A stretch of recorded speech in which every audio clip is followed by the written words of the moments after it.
nosso. A gente já conhece o irmão Joel há muitos anos, né? Muito amigo nosso, amigo de casa. Não é que nós não visitamos ele, mas porque a gente não tem tempo. Então está aí o irmão Joel Cordeiro. Ele não veio aqui só para se apresentar ou pedir voto.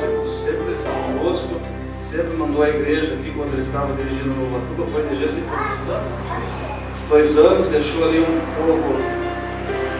povoado, né?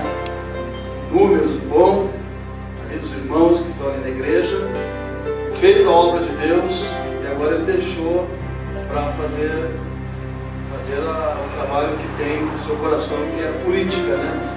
Então, meus queridos, eu quero que vocês orem a Deus, né? Orem a Deus, seja inteligente, né? Pense bem em quem você vai votar, porque as autoridades estão tudo em nossas mãos, né, José? É nós que escolhemos. Se nós escolher maus pessoas, nós vamos sofrer. Se escolher pessoas boas, nós vamos ter coisas boas. Então, pense bem antes de votar. Vote numa pessoa que você conhece, que sabe que vai fazer algo, principalmente para a igreja, porque nós estamos vivendo um momento difícil, né?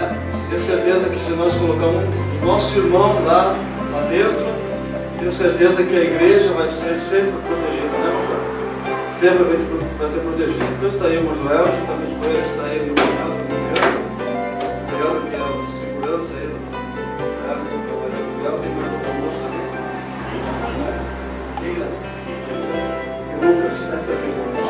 Mas coloca em pé, né? Eu pediria aí os jovens aí, que fosse lá, a esposa abraçasse a Keila, Deus abençoe vocês. Joel.